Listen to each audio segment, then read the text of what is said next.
Comment les plateformes de paris prédictifs comme Polymarket contournent-elles les interdictions? Elles ont fait beaucoup de bruit lors de l'élection de Donald Trump. Depuis, elles ont été interdites, du moins en théorie. Les plateformes de paris prédictifs comme Polymarket se portent bien, continuent d'avoir des centaines de millions de dollars en volume et semblent viser un public américain. Comment expliquer ce phénomène?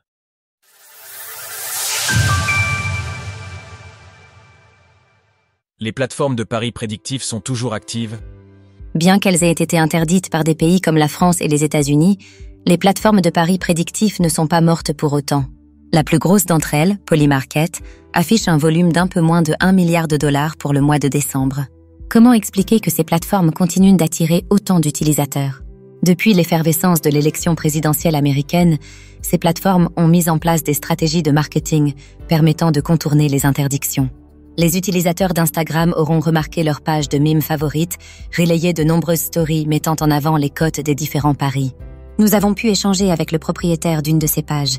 Ce dernier nous a bien confirmé qu'il avait partagé un grand nombre de publications pour faire la promotion de ses paris, des publicités rémunérées. J'ai repartagé des stories à leur sujet, c'est sûr, et les publicités ont été payées. Mais je n'ai pas parié moi-même. Il s'agissait de Kalshi et Polymarket, mais majoritairement Kalshi. Des partenariats qui ont commencé au début du mois d'octobre. La semaine précédant le résultat, ils demandaient environ 3 publicités. Ils ont donc vraiment poussé la dernière semaine. Je pense qu'ils ont vu l'élan qu'ils avaient sur leur plateforme, avec beaucoup de parieurs.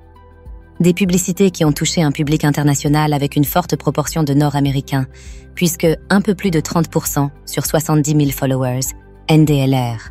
Des personnes qui me suivent sont basées aux États-Unis. Un public majoritairement américain.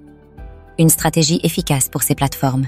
Aujourd'hui, Polymarket continue d'enregistrer des chiffres impressionnants. 1 milliard de dollars de volume et 200 000 traders actifs pour le mois de décembre, avec des paris largement axés sur la culture et la politique des États-Unis. Sur quoi mise-t-il?